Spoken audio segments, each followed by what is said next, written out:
अगर एक दिन जमीन आपके लिए हमेशा के लिए खत्म हो जाए, नीचे बस अनंत जंगल, ऊपर खुला आसमान और जीने के लिए सिर्फ एक पेड़, चार लोग, न कोई रास्ता, न कोई मदद और न ही लौटने का कोई मौका। दिन बीते गए, हफ्ते गुजरते गए और देखते ही देखते साल सालों में बदल गए। ये किसी फिल्म की कहानी नहीं है, न ही कोई कल्पना, ये एक सच्ची घटना है। आज हम आपको दिखाएंगे कि कैसे चार लोगों ने पूरे 5 साल तक एक पेड़ पर रहकर जिंदा रहने की जंग लड़ी, भूख, डर, अकेलापन और हर रात मौत के साए के बीच। वीडियो को अंत तक जरूर देखिए, क्योंकि आखिर में जो सच सामने आएगा वह आपकी सोच बदल देगा। और अगर आप ऐसी ही असली सर्वाइवल कहानियां देखना चाहते हैं तो चैनल को सब्सक्राइब करना न भूलें, क्योंकि यह कहानी सिर्फ जंगल में फंसने की नहीं बल्कि इंसान की हिम्मत और जज्बे की है। ये कहानी उस पल से शुरू होती है जब चार आम इंसान सिर्फ घर लौटने की कोशिश कर रहे थे। 5 साल पहले ये लोग किसी एडवेंचर की तलाश में नहीं निकले थे। ना ये एक्सप्लोरर थे, ना इनके पास सर्वाइवल की कोई ट्रेनिंग थी और ना ही इन्हें जंगल की जरा सी भी समझ थी। ये चारों बस अपनी जिंदगी में आगे बढ़ते लोग थे। कोई काम के सिलसिले में निकला था, कोई अपने परिवार से मिलने, तो कोई किसी दूर दराज के गांव तक पहुंचना चाहता था। सफर लंबा था और समय कम, और इसी जल्दबाजी में उन्होंने एक छोटा सा रास्ता चुन लिया। मैप पर वो रास्ता आसान लग रहा था, कम दूरी, कम समय और जल्दी मंजिल। लेकिन उन्हें क्या पता था कि वही रास्ता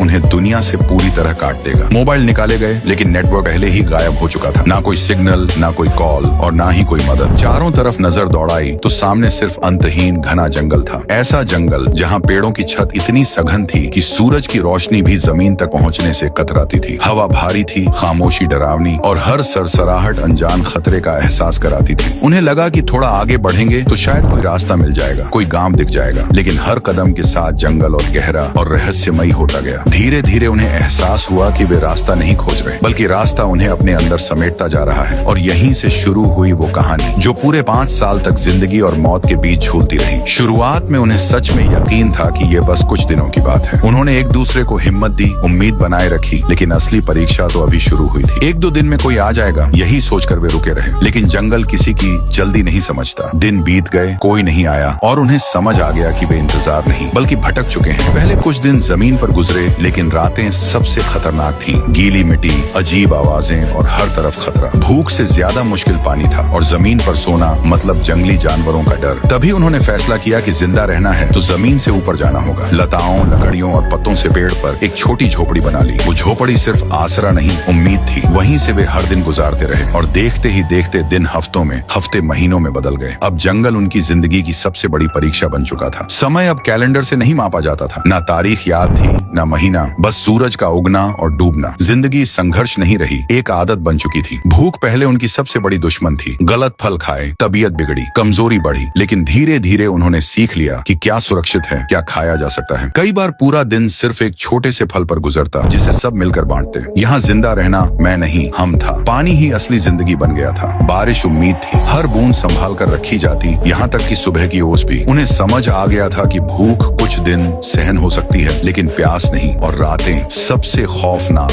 जंगली जानवरों की आवाजें, हवाओं का शोर और हर पल खत्म हो जाने का डर। लेकिन हर सुबह हल्की रोशनी के साथ वे एक दूसरे को देखते और समझ जाते, आज भी जिंदा है। असली जंग शरीर से ज्यादा दिमाग की थी। कभी गुस्सा, कभी खामोशी, कभी चुपचाप आंसू। एक बार उनमें से एक हार मानने वाला था, लेकिन बाकी तीनों ने उसे संभाल लिया। उन्होंने तय किया, जब तक हम 4 हैं कोई अकेला नहीं गिरेगा। यही उनकी ताकत बन गई। पत्थर, लकड़ी और धैर्य से उन्होंने आग जलाना सीखा, जो सिर्फ गर्मी नहीं, उम्मीद थी। उसके पास बैठकर वे घर की बातें करते ताकि खुद को इंसान महसूस करते रहे। साल बीतते गए, बाल बढ़े, कपड़े फटे, शरीर कमजोर हुआ, लेकिन लौटने की चाह जिंदा रही। हर साल वे ऊंचे पेड़ पर चढ़कर दूर तक देखते। अक्सर कुछ नहीं दिखता, फिर भी उम्मीद रहती। और फिर 5वें साल की एक सुबह हवा में एक अलग सी आवाज गूंजी। पहले लगा ये सिर्फ जंगल का भ्रम है, लेकिन इस बार कुछ सच में बदल रहा था। एक ने सिर उठाया, दूसरे ने फुसफुसाया, तुमने भी सुना? तीसरा चुप रहा, शायद फिर वही धोखा। क्योंकि इन सालों में उम्मीद ने उन्हें बार बार तोड़ा था। कभी बादलों को हेलीकॉप्टर समझ लिया, कभी पक्षियों को बचाव दल। हर बार सन्नाटा ही लौटा। लेकिन इस बार आवाज फिर आई और साफ, गहरी, बिल्कुल इंजन जैसी। अब शक की गुंजाइश नहीं थी। चारों एक साथ खड़े हो गए। दिल तेजी से धड़कने लगा, हाथ कांप रहे थे, आंखें आसमान पर टिकी थीं। डर अब भी था, कहीं ये भी भ्रम न हो, कहीं आखिरी उम्मीद भी न टूट जाए। तभी आवाज करीब आई। पेड़ों की डालियां तेज हवा में हिलने लगीं, सूखे पत्ते उड़ने लगे। उन्होंने बची खुची ताकत से चिल्लाया और फिर एक हेलीकॉप्टर दिखाई दिया। इस बार ये सपना नहीं था, सच था। 5 साल बाद पहली बार उन्होंने इंसान की आवाज सुनी। कोई रो रहा था, कोई हंस रहा था, कोई बस आसमान को देख रहा था। हेलीकॉप्टर में बैठते ही दुनिया अजीब लगी, बहुत तेज, बहुत शोर भरी। अस्पताल पहुंचकर डॉक्टर हैरान रह गए। ये जिंदा कैसे बचे